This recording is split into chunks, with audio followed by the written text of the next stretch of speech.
Assalamualaikum warahmatullahi wabarakatuh. Jumpa lagi bersama saya di channel Bonsai Gembong, tentunya di channel Belajar Bonsai Bersama. Oke sedulur bonsai, mudah-mudahan kita semua selalu diberi kesehatan dan juga dilancarkan rezekinya. Di kesempatan kali ini kembali lagi di kebun ground. Saya mau mencoba untuk melakukan proses tekuk bahan bonsai waru. Bahan ini dari budidaya cangkok, saya tanam di lahan ground kurang lebihnya 1 bulan sampai 1,5 bulan yang lalu. Kita langsung menuju ke bahannya.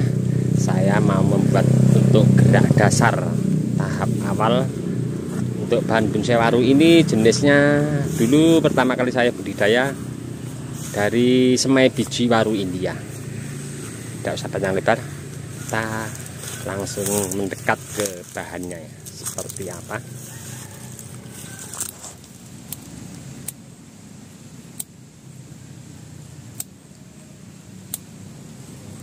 Sudah ada di hadapan saya. Ini untuk bahan bonsai waru dulu dari semai biji waru India ya jenisnya.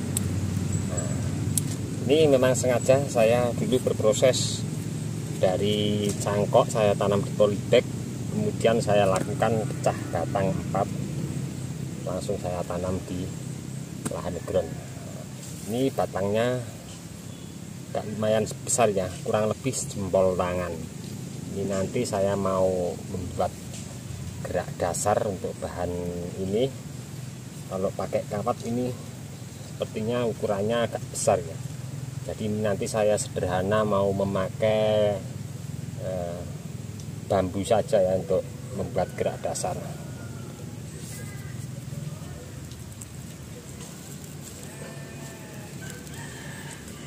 Nah, jadi untuk teman-teman seandainya batang agak besar ataupun kecil, sebelum kita melakukan gerakan dasar kita lakukan pelenturan pada batangnya.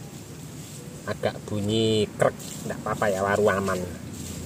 Lain halnya seperti yang jenis sancang. Kalau jenis sancang kali gini langsung patah ya. Kalau sancang karakternya harus batang muda ya.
sini sudah saya lakukan.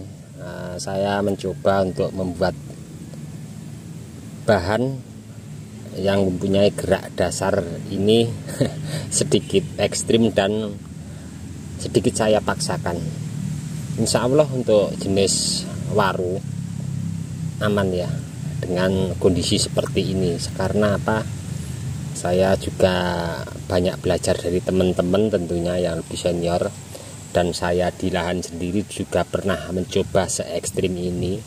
Cuma nanti di sini untuk pembesaran batangnya memang agak sedikit lumayan lama ya. Entah jenis ID bahan bonsai apapun, kalau mempunyai gerak dasar yang ekstrim seperti ini, kita mau membesarkan batang utama di sini dengan gerakan seperti ini akan lama. Kenapa? Karena lain dengan pohon formal informal ya. Untuk pembesaran batangnya tentunya akan lebih cepat karena pohonnya tegak lurus dan normal seperti tumbuhan di alam liar. Biasa kalau di alam liar tentu tanpa diproses seperti pohon jati atau pohon terbesi yang lain, tentunya karena pohonnya normal tegak lurus jadi cepat pembesaran batangnya, karena asupan nutrisi naik turunnya mudah. Kalau seperti ini asupan nutrisi dari bawah mau naik ke atas sampai ke ujung tentunya terhambat dengan gerakan se ekstrim ini, dan turunnya pun juga dari atas ke bawah akan mengikuti gerak dasar batang utama yang berkelok-kelok. Nah, di sini tadi sudah saya lakukan penyiraman air biasa nyampe tembus ke dasar dinding ground. Nah, setelah itu memang sengaja ya saya kalau habis berproses, terkecuali kita mau tahap anak cabang akar, itu sudah lain lagi, karena ini tanpa saya mengganggu akar di bawah. Tadi saya kasih pupuk yang agak lumayan bagus ya, NPK Mutiara saya cairkan. Kenapa saya cairkan? Karena di saat kita pemberian pupuk, kalau cair kita siramkan di media tanam ini tentunya bisa full merata ke seluruh media tanam yang ada di dinding ground. Dan untuk pembesaran nanti ke depan, untuk teman-teman kalau melakukan seperti ini, kalau ada mata tunas baru sebaiknya kita buang ya, kalau kita ingin membesarkan batang utama dengan gerakan seperti ini.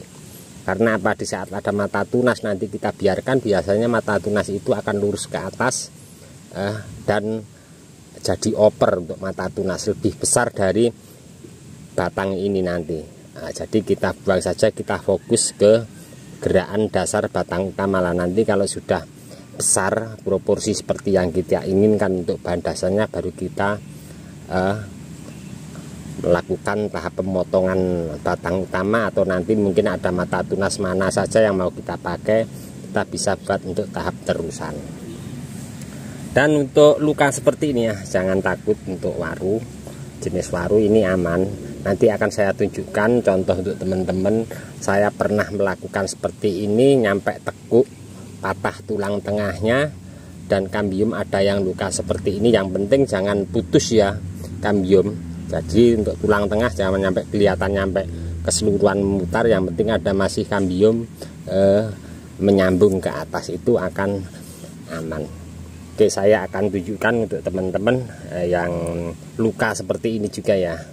Bahkan dulu pas pertama tekuk, untuk tulang tengahnya patah, tapi kambium masih menyambung dari batang utama ini nyampe ke terusan ke atas. Dan di sini memang sengaja cabang-cabang tadi saya buang biar tidak mengganggu.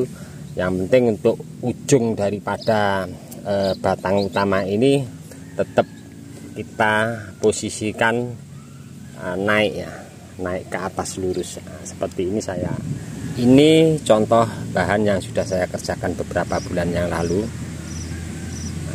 Saya ambilkan contoh untuk pas penekuan ekstrim, terus luka kulit untuk kambium seperti pada video di depan tadi. Bahkan kalau kita perhatikan di sini, pas posisi yang saya tunjuk di jari ini, tulang tengahnya patah dan kambium terkelupas. Tapi untuk kambium dari bawah di sini posisi di belakang masih menyambung jadi satu kesatuan ke batang terusan utama ini. Jadi alhamdulillah aman. Yang penting seperti tadi kita melakukan proses, setelah proses kita lakukan penyiraman air full, kemudian pemberian pupuk. Kalau teman-teman tidak ada pupuk NPK, kita bisa sederhana pakai yang lebih irit. Seperti video saya sebelumnya pernah berbagi saya teknik membuat pupuk cair dengan kita memanfaatkan bekas kotoran sapi atau kambing, kita rendam di air, kemudian airnya kita manfaatkan untuk penyiraman pada media tanam. Oke teman-teman, nantikan terus untuk update nanti seperti apa, akan selalu saya berbagi videonya ke depan untuk bahan tadi yang saya kerjakan. Untuk teman-teman yang selalu menyimak mensupport di video saya ucapkan banyak-banyak terima kasih, tidak bisa saya sebutkan satu persatu. Dan untuk teman-teman yang komen-komen di bawah deskripsi mungkin tidak bisa saya tanggapi satu persatu juga, saya mohon maaf, mungkin karena waktu juga keadaan saya belum bisa menanggapi untuk teman-teman satu persatu juga. Mudah-mudahan di video saya sebelumnya selalu memberi inspirasi, motivasi, dan selalu bermanfaat untuk teman-teman. Kita sharing, sama-sama belajar. Dari saya di channel Bonsai Gembong, cukup sekian dulu. Salam satu hobi, salam budidaya. Assalamualaikum warahmatullahi wabarakatuh.